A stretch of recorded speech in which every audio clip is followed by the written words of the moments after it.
Okay, good morning, everyone.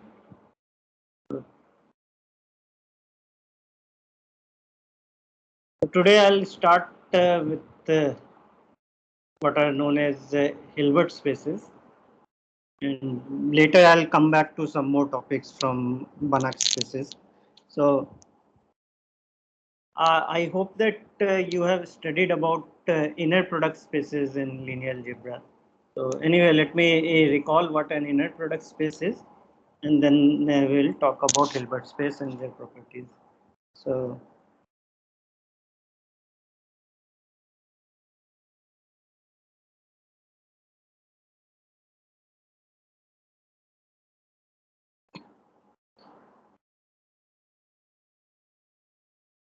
So first, let me define what is an inner product space.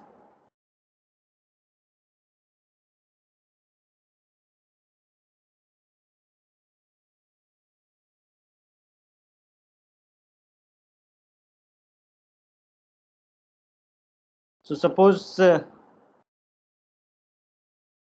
V is a vector space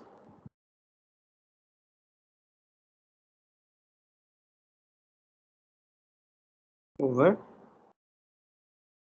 field is either R or C. So just like for non-linear space, we have vector space over the field of real numbers or complex numbers, and then we'll define what is known as an inner product on V. So an inner product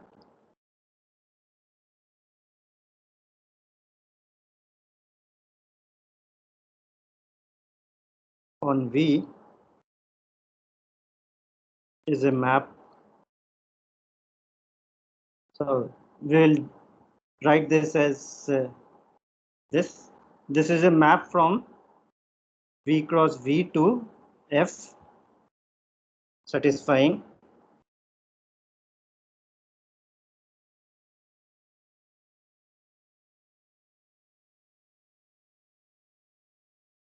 first property is that if we take V inner product with V, then this is always a non-negative real number, and this is equal to 0 if and only if V equal to 0. Right? So the inner product, we say that inner product of a vector with itself is always non-negative real number, because if the field is complex number, then I mean, this is a map to C, so it may have been a complex number also, but the first condition says that if you take the inner product with itself, it is always a real number, and also it is non-negative, and it is equal to 0 if and only if V is the 0 vector.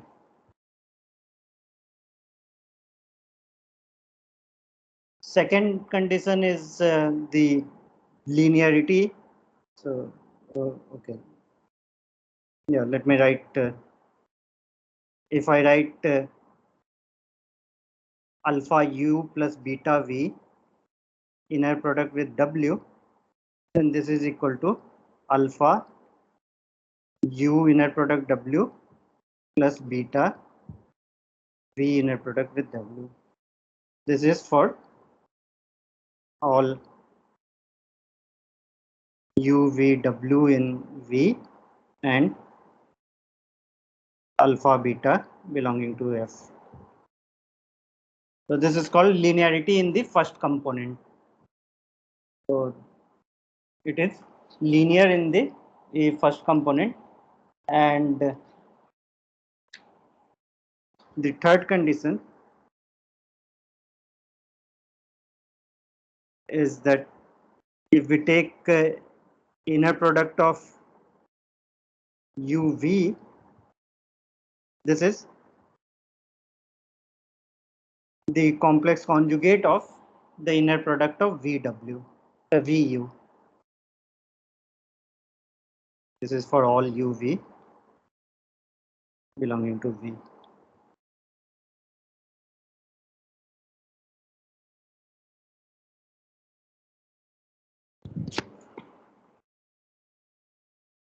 Right, so this is called sesquilinear. That it is if you take the inner product of u and v, then it is nothing but the conjugate of the inner product of v and u. So of course, if you take the field to be real number, so if V is a real vector space, then the third condition just says that it is symmetric. So the inner product of UV is same as inner product of VU, because this is a real number in that case. And then using 2 and 3, you will get that the inner product is also linear in the second component. Right? So if it is over C, then it is not linear in the second component. It is what is known as conjugate linear in the second component. So it will follow from 2 and 3. From 2 and 3,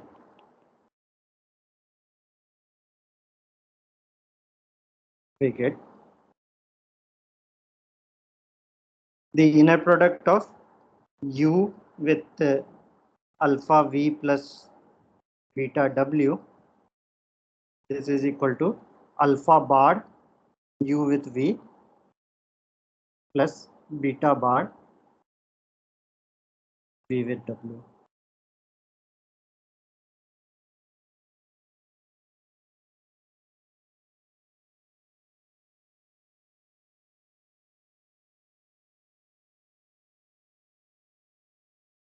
Right, so these are the conditions for inner product.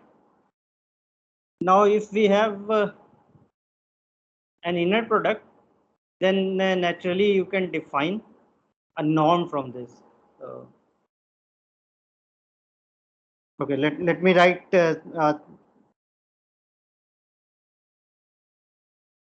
some properties. So one is this what is known as Cauchy-Schwarz inequality. Maybe before that I'll write.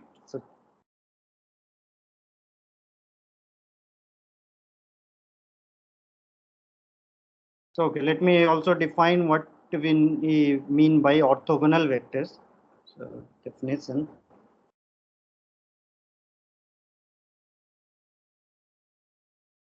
Let V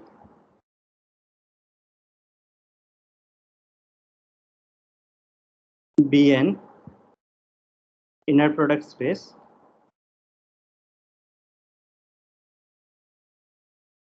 So an inner product space is a real or complex vector space together with an inner product defined on that. So if we have any inner product space, we say U, V belonging to V are orthogonal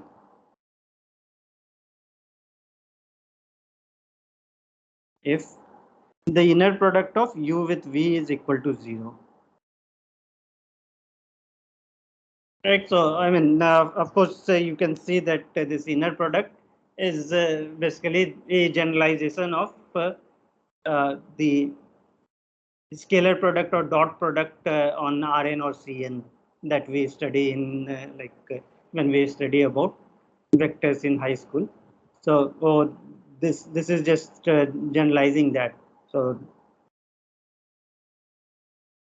examples, of course, know some examples of inner product spaces. So any Rn or Cn with the usual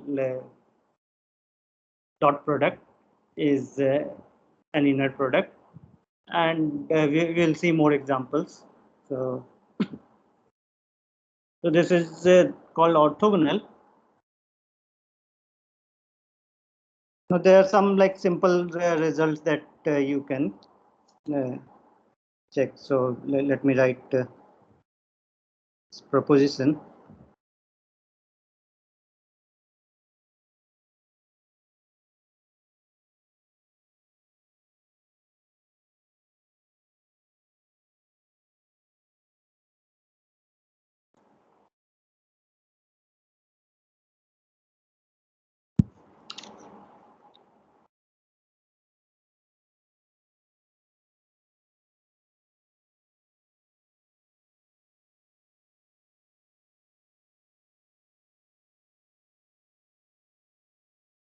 Maybe let me define the norm using this inner product.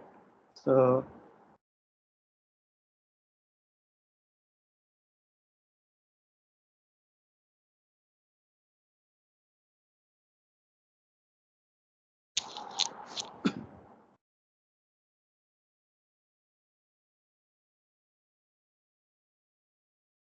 if we have any inner product space,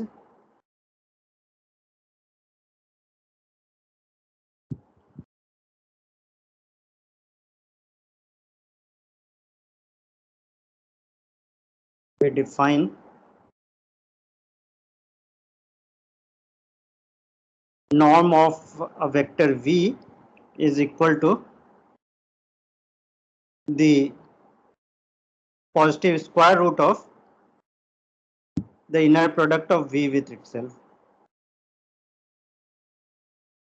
So because the first property says that the inner product of v with itself is always a non-negative real number, so we can talk about its positive square root. So norm v is always the non-negative. So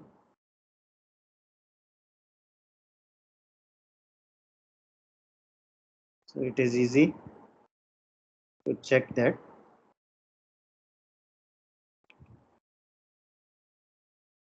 Norm of v is always bigger than equal to 0, and norm v is equal to 0 if and only if v is equal to 0. This follows by just the first property. Also, we'll see that it satisfies other properties of norm. So if I take any alpha times v, then this is equal to mod alpha times norm v. This is again using the property of inner product, because norm alpha v square will be equal to inner product of alpha v with alpha v, and then from the first component alpha will come out, and from the second component you will get alpha bar. So that will give mod alpha square norm v square, and by taking square root you get this. Also, so it satisfies the triangle inequality.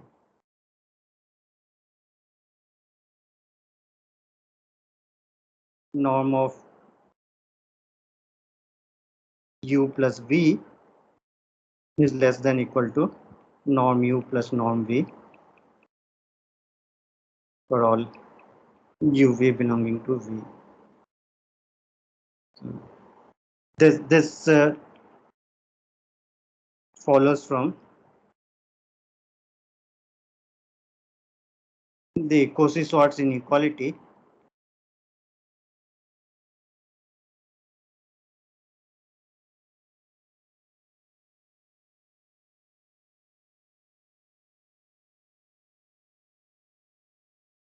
So let me mention what is Cauchy-Schwarz inequality.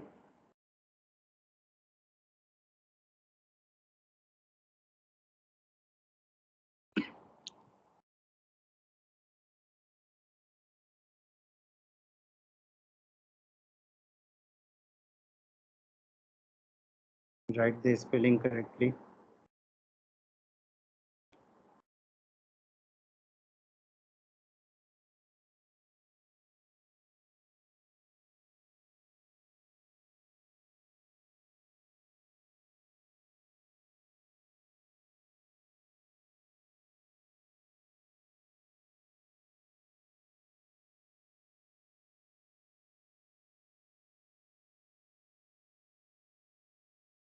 So this says that if we have any inner product space,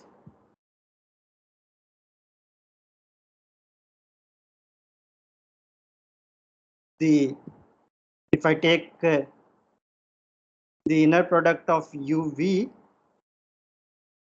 and the absolute value of this is less than equal to norm u times norm v.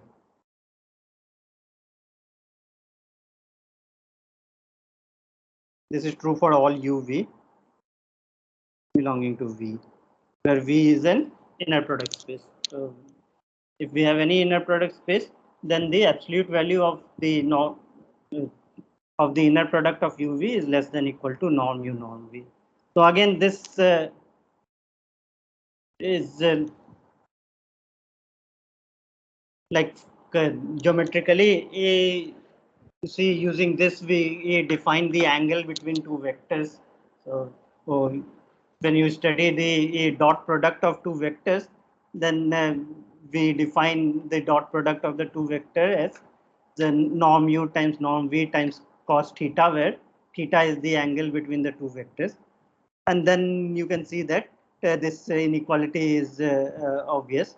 But here, I mean, you can prove this inequality for any inner product. This is satisfied. And using this Cauchy-Schwarz inequality, we can easily prove but the triangle inequality for norm. So if we look at norm of u plus v square, this is u plus v with u plus v inner product, and this is equal to u with u plus v with v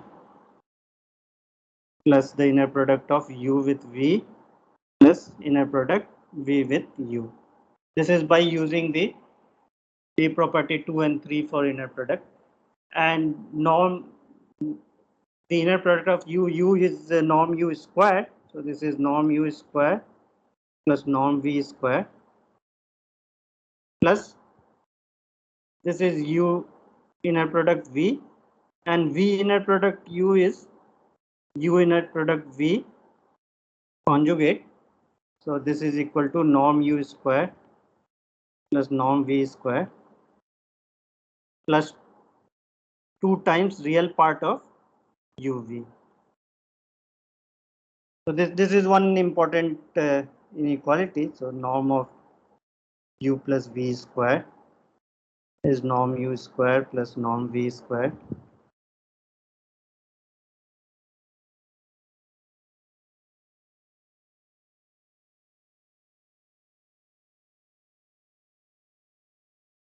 If it is real inner product space, then you don't need to write real part because this is a real number in that case. So we get this, and then you can prove the triangle inequality. So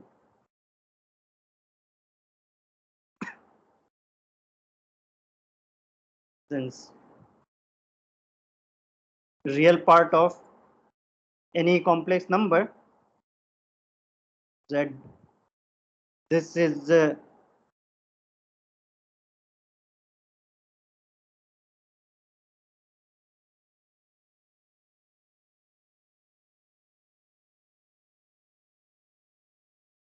always less than equal to mod z. If we take real part of any complex number, if z is equal to x plus iy, then mod x is less than equal to mod z, which is square root of x square plus y square. So this is always true. So we will get that this real part of uv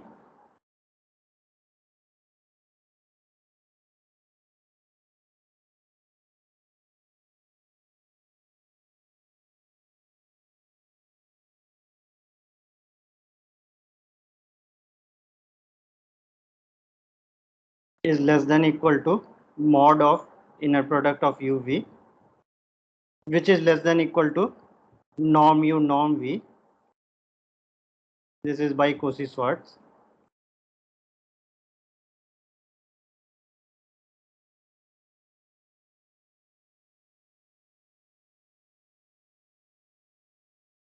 So then we get that norm u plus norm v square will be less than equal to norm u square plus norm v square plus 2 times norm u norm v. and this is equal to norm u plus norm v whole square. So therefore, norm u plus v is less than equal to norm u plus norm v. So this is the proof of triangle inequality using this Cauchy-Schwarz inequality.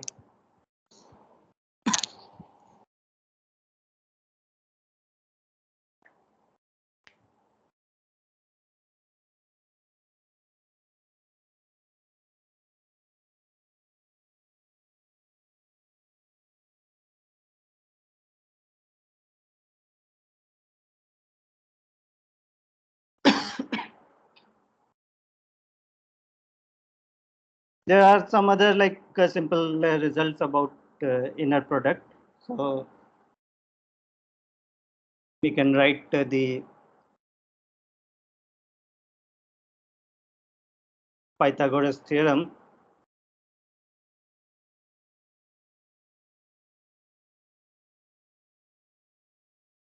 So if we have any inner product space,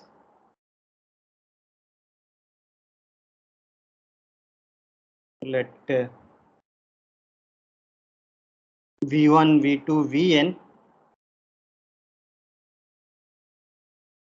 be pairwise orthogonal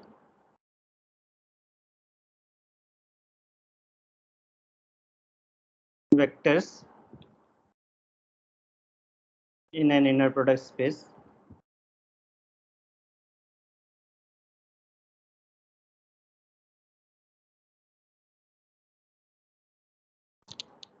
Then if we look at norm of v1 plus v2 up to vn square, this is equal to norm v1 square, norm v2 square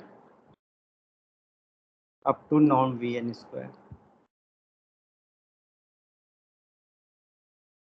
So this is the generalization of the Pythagoras theorem. Like in the triangle, you write that if like you have right angle triangle, then the hypotenuse square is sum of the square of the other two sides.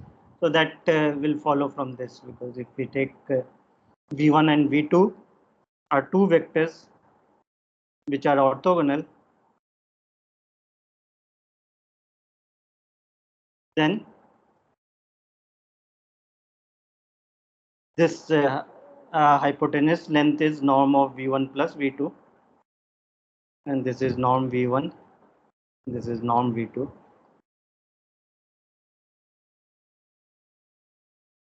So this more generally, like if you have any number of orthogonal pairwise orthogonal vectors, then we get this. So again, the proof of this is very easy.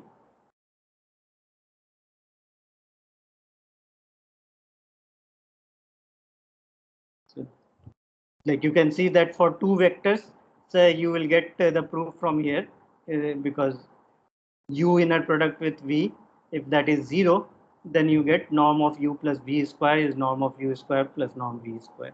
And if you have n vectors, then again you will see that you will get the inner product of any two vectors that will be 0. So you will be only left with norm v1 square plus norm v2 square plus norm v square. The proof of this is easy. And also we can write another one, which is parallelogram law.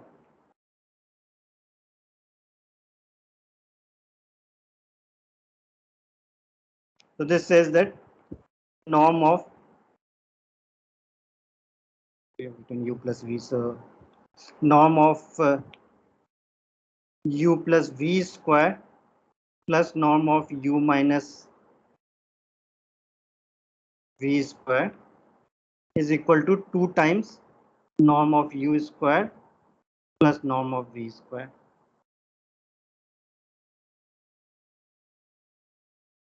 So this is called parallelogram law because this says that if you have any like parallelogram in R2, then you know that from geometry that if you look at the sum of the square of the diagonals of the parallelogram, then that is equal to the sum of square of the four sides. So if you have this vector is u and this vector is v, then the side lengths are norm u, norm v, and the diagonal are of length norm of u plus v and norm of u minus v. So this says exactly that. And the proof is again easy. We already saw that norm of u plus v square is norm u square plus norm v square plus 2 times real part of u with v, and then replacing v by minus v, we get norm of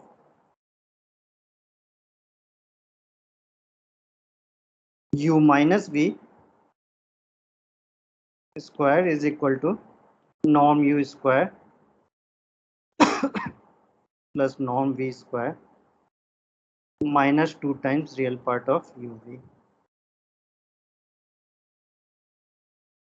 and then adding we will get.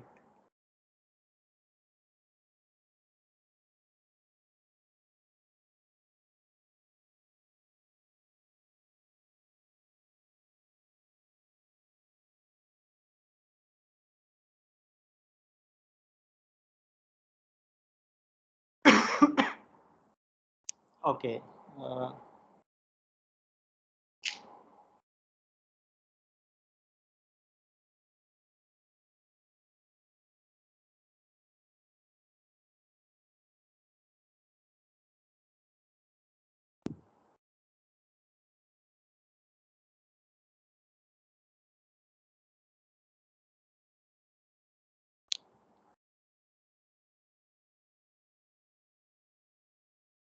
Okay, let me also mention the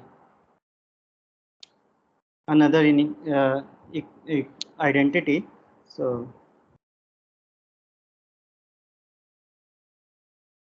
this is called polarization identity.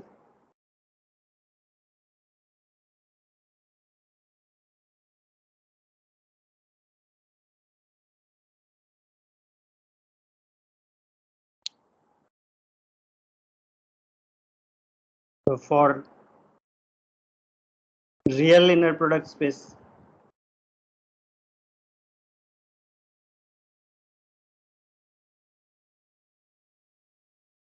we have 2 times the inner product of u with v is equal to norm of u plus v square minus norm u square minus norm v square. This we have already seen because norm of u plus v square is norm u square plus norm v square plus 2 times real part of inner product uv, but for real inner product space that is 2 times uv, and this can also be written as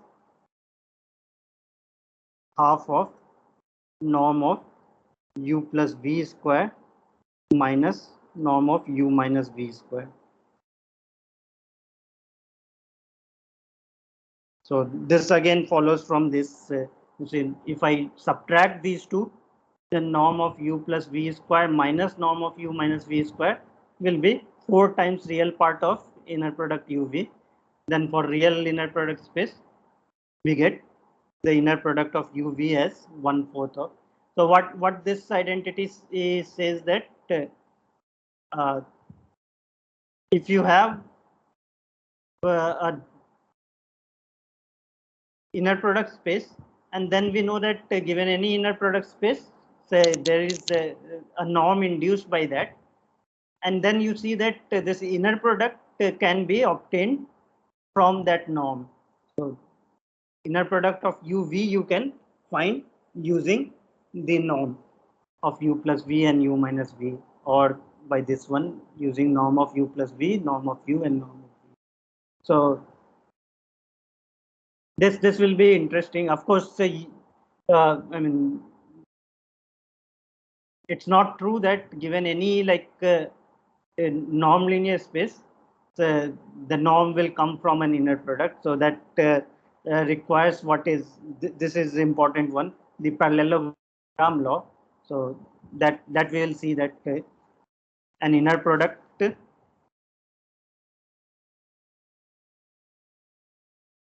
So given a norm linear space, so it is induced by an inner product if and only if it satisfies the parallelogram law. So that is interesting, and for that to define the inner product, we can use this polarization identity. So this is for real, and in the complex case, because for the complex case, this will only give you real part of uv you can obtain from this norm, and then you have to obtain the imaginary part also to get the inner product of u and v. So for complex case, the complex inner product space,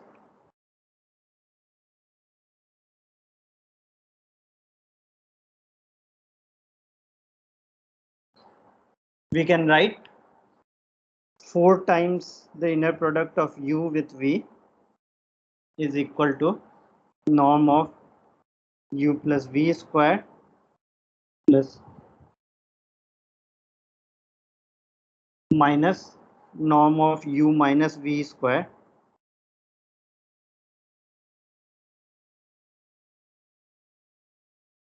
plus iota times norm of u plus iv square minus iota u minus iv square.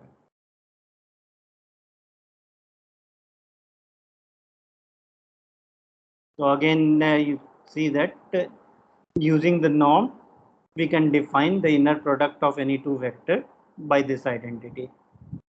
This again is easy to check. So you can verify this by just expanding this norm of u plus v square, u minus v square we have done, and similarly u plus iv square and u minus iv square, and then you can get this. So proof I'll leave as an exercise.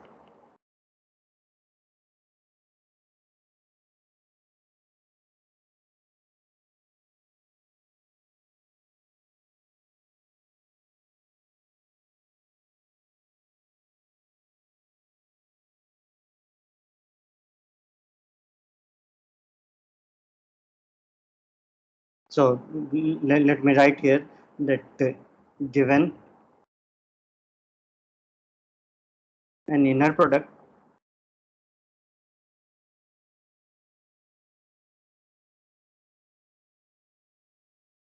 on V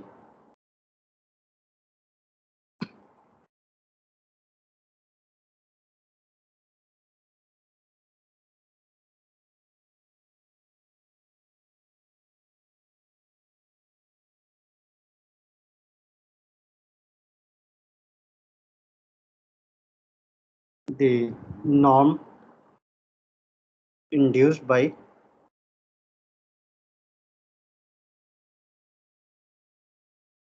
this inner product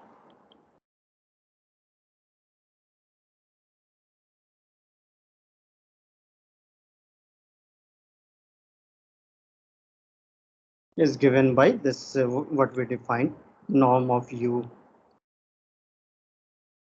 is equal to the square root of inner product of u with u.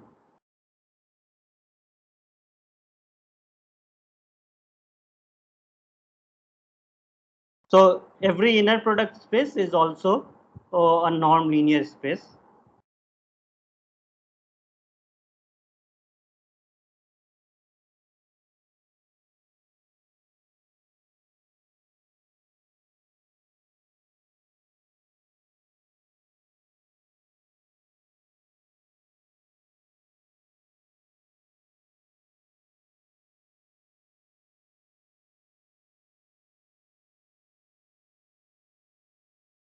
So whatever we have studied about non-linear space, that is applicable for the inner product space also. But here we have a extra structure because we have this concept of orthogonality. So using that we can get more results for inner product. So of course natural question is that is every norm linear space an inner product space? That is whether given a norm linear space it is induced by some inner product. So that is not true. So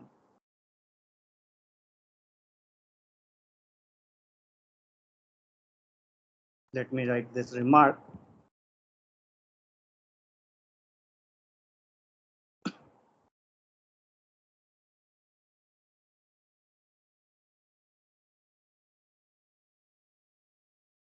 So let V with some norm be a norm linear space, then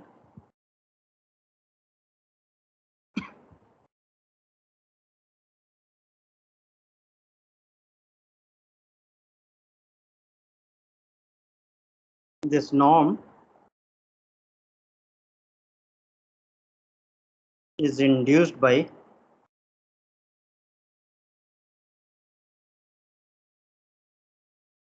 some inner product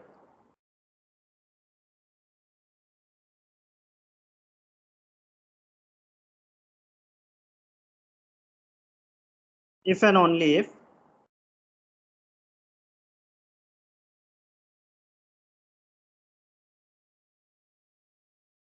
the norm satisfies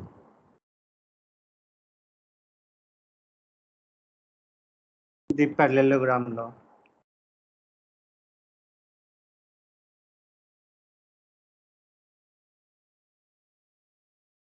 That is, we have norm of u plus v square plus norm of u minus v square is equal to 2 times norm u square plus norm v square. So if there is a norm which does not satisfy this parallelogram law, then you are sure that it is not induced by any inner product. So you can get example of norm linear spaces which are not inner product spaces.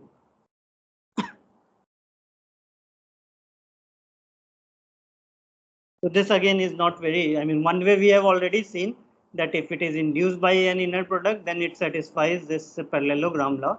The converse is that if it satisfies the parallelogram law, then we can define an inner product. So the way it is done is uh, that using the polarization identity, you define the inner product and then you prove that if the norm satisfies the parallelogram law, then uh, this the inner product that is defined by polarization identity, that indeed is an inner product and the norm induced by that will be equal to the given norm. So that again you can see that suppose I have real nonlinear space and then you define this inner product of uv using this identity, then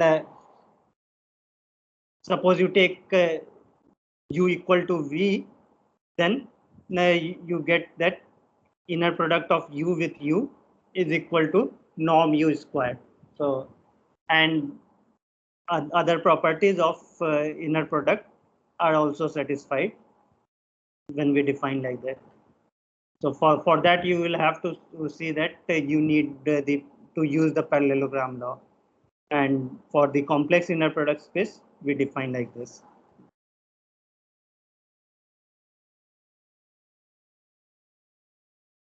So maybe I'll say here that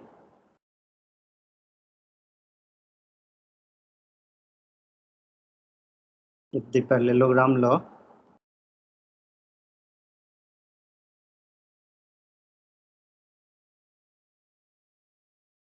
is satisfied by the norm,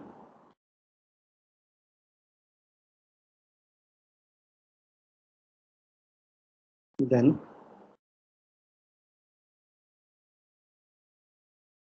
this defined by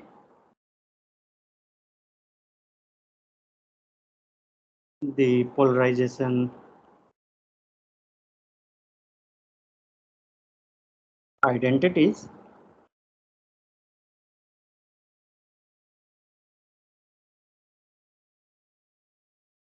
will satisfy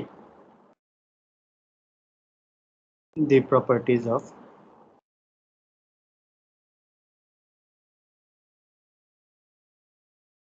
inner product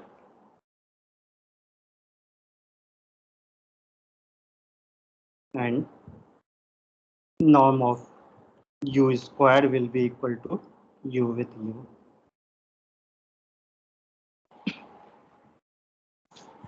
So this again you can try so as an exercise.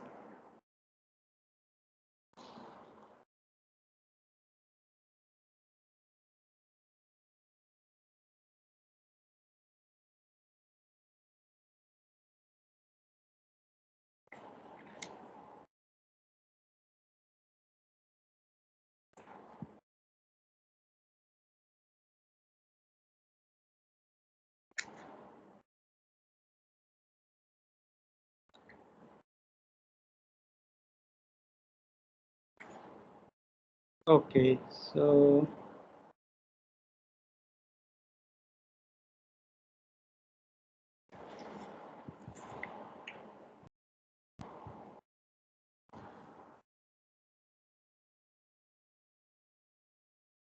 okay, let me define now what is a Hilbert space.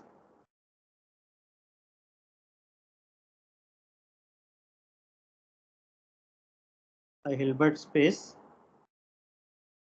is a complete inner product space.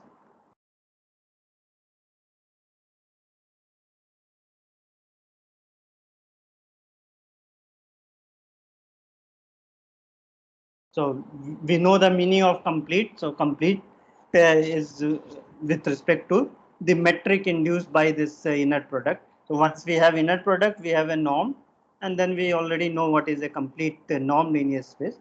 So a complete inner product space is known as a Hilbert space. So therefore, every Hilbert space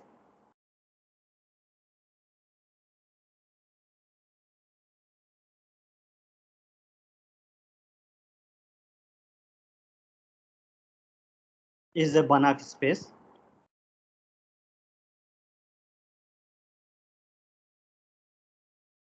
but not conversely. So we have Banach spaces which are not Hilbert space. So maybe let's list down some examples of Hilbert spaces.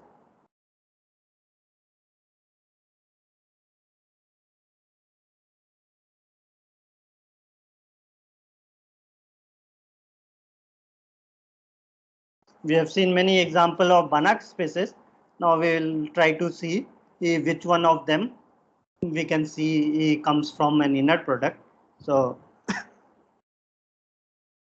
the simplest example is we can take Rn or Cn.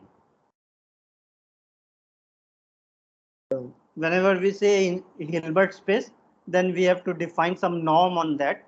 So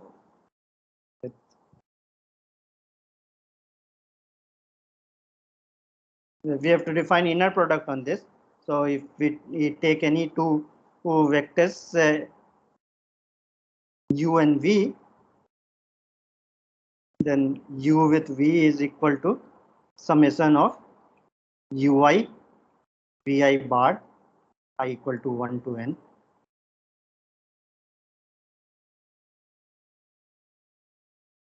if U is U1, U2, UN, and V is V1, V2, Vn.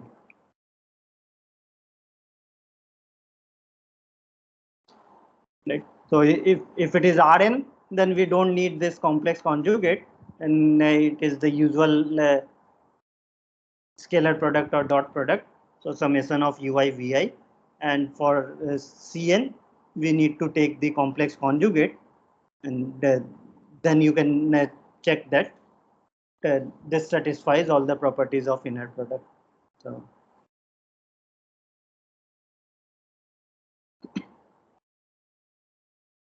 can you think of any other example that we have seen? So let's look at. So then we talked about the sequence spaces. So in sequence space, if you look at L2, so L2 space was what we defined the norm as summation of mod xi square. So if I take any two vectors, if we take x is equal to sequence x1, x2, dot dot dot, and y is y1, y2,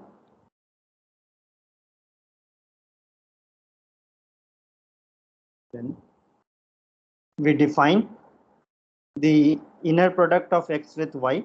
So this is just like we did for Rn or Cn.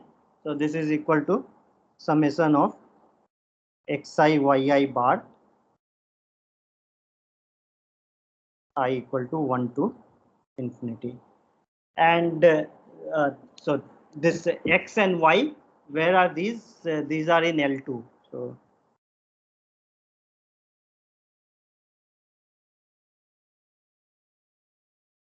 this belongs to L2.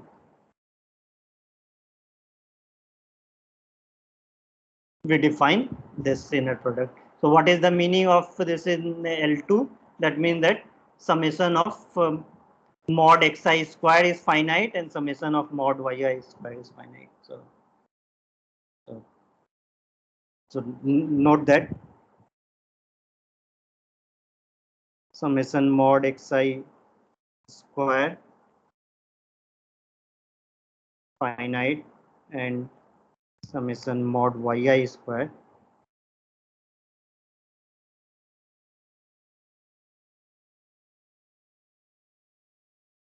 these two series are convergent. This implies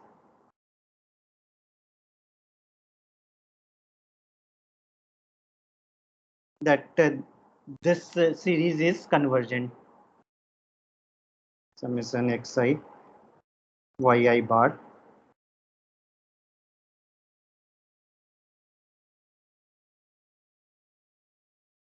this converges.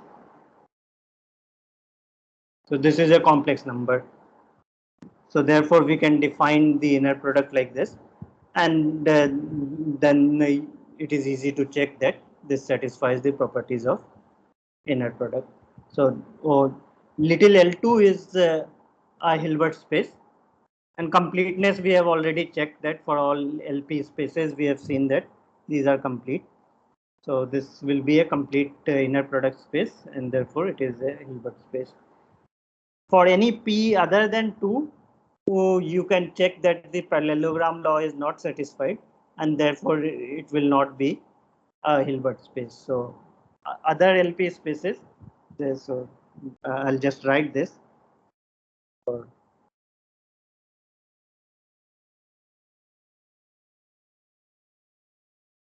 P1 to infinity, P not equal to 2, this LP is a Banach space, but not a Hilbert space.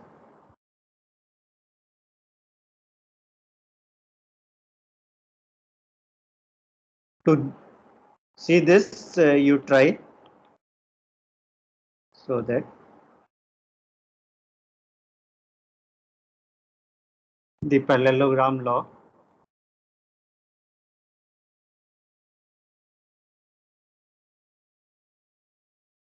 fails for LP if P is not equal to 2.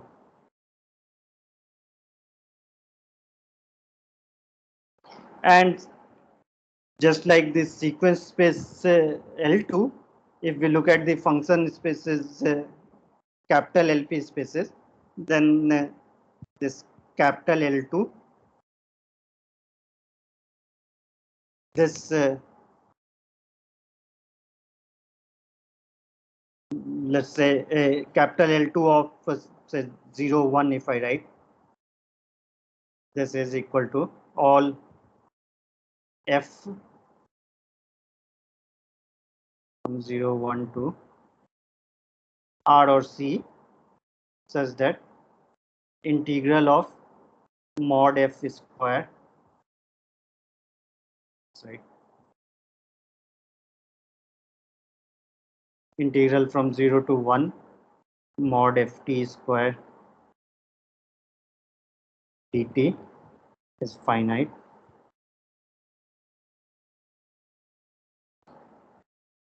So this is L2 space. Of course, we take the equivalence class of uh, these functions rather than the function, and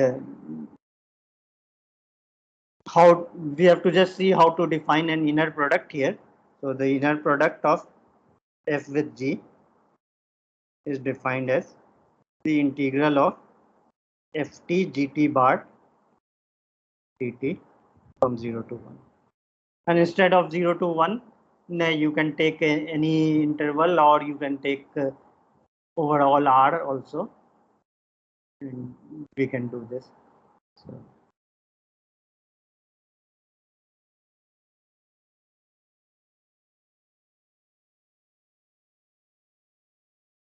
So again here, for any P other than 2, so it is a Banach space but not a Hilbert space. So this capital L2 is a Hilbert space, but other LP spaces are not.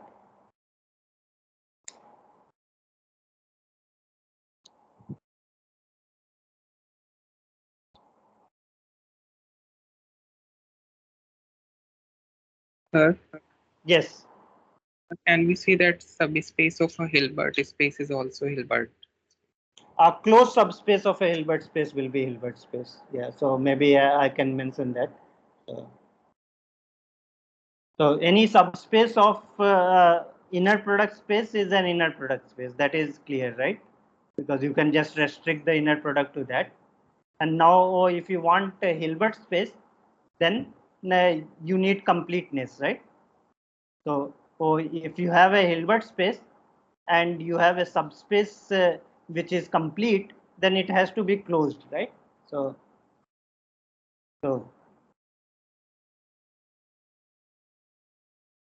every closed subspace of a Hilbert space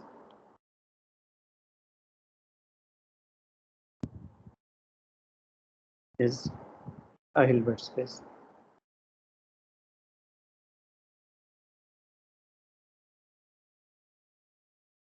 So the inner product you just restrict to that closed subspace, and then the completeness, we already know that if we have any complete metric space and if we have any closed subset, then that is again complete.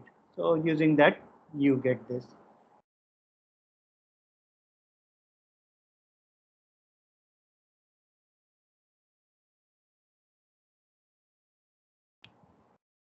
Okay.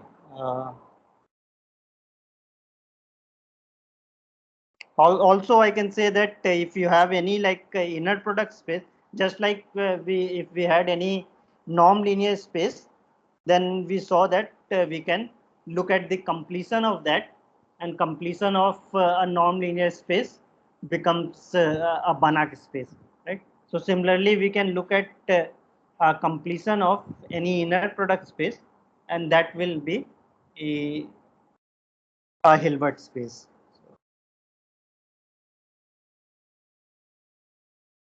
Completion of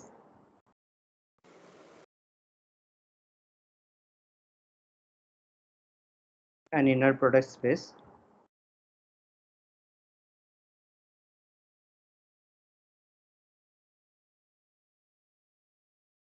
is the Hilbert space. Sir, are there examples of Hilbert spaces with a subspace which is not closed? Yeah, you can have, like, for infinite dimensional, you can construct such things. So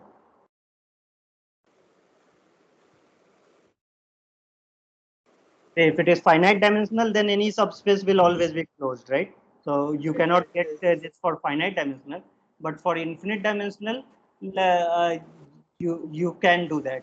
So uh, example.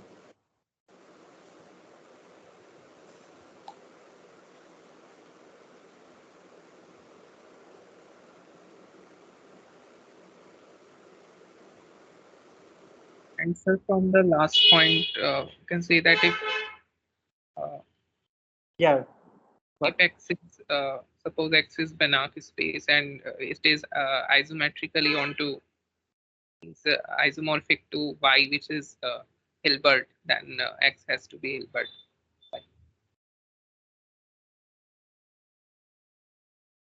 right, right.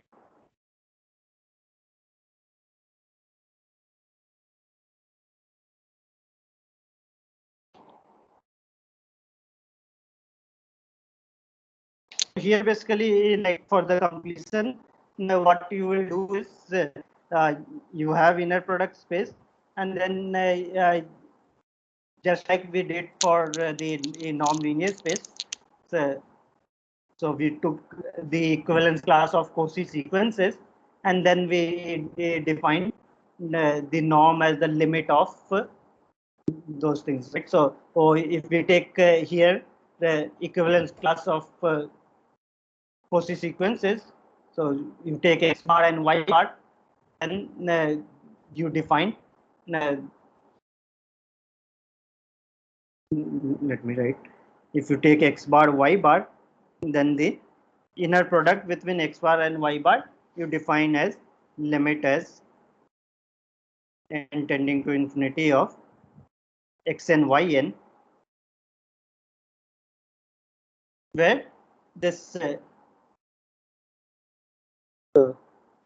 xn is any Cauchy sequence which is in the equivalence class of x bar, and yn is a Cauchy sequence in the equivalence class of y bar, and then you can check that this is well defined, so it does not depend on which Cauchy sequence you are taking in this, and then one can check that uh, this will define an inner product on the completion, and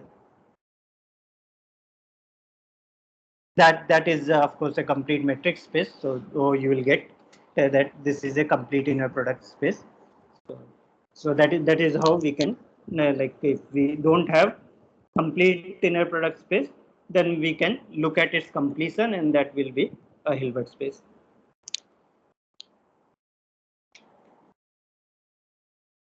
Okay, let me stop here. So today we only discuss some very basic definitions and some basic properties.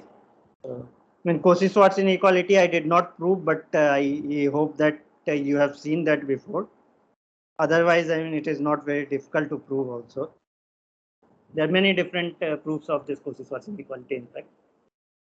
So you can look at the proof of this. Uh,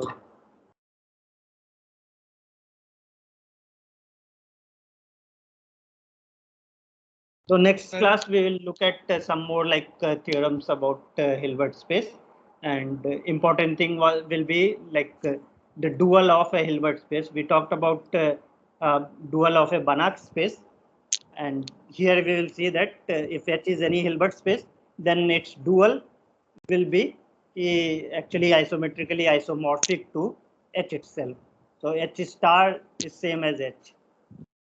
Yeah, any question?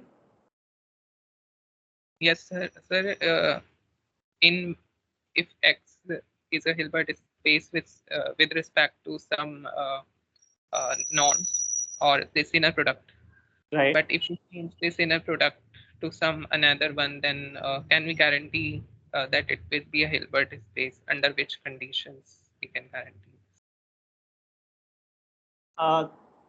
See, when we say Hilbert space, then we assume that there is some inner product on it, right? So what you are saying is that this, I mean, this like uh, so for example, like for Banach space also or non-linear space, like this the same it can have same like topology with respect to different norms, right? So Yes. for example, you consider Rn itself, right? So you see that if you take the Euclidean norm, then that is an inner product space, right? But if you take say infinity norm or one norm or any other p norm, then it is not right. So or like topologically, if you think like as a metric space, it is the same space, but as like a normed space or as like inner product space, they may be different.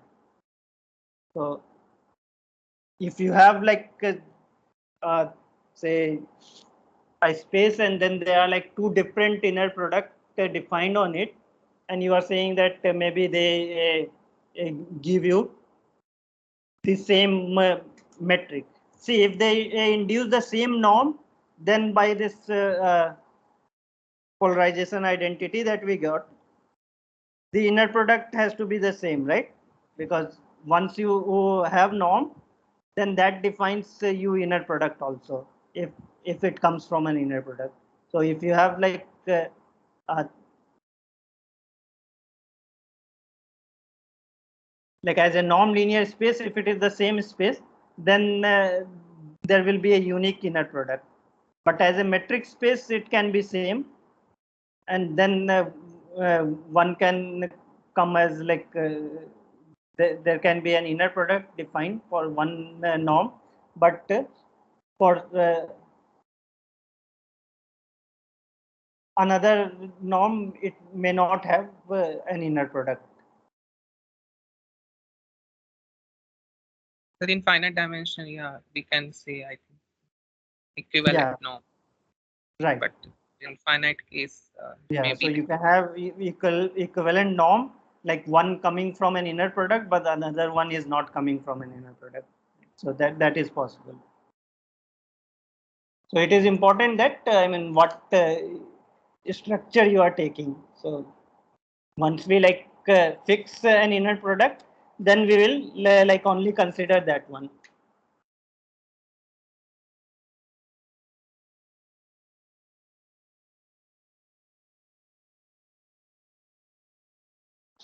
Okay, so in the next class we will look at some important results about Hilbert spaces.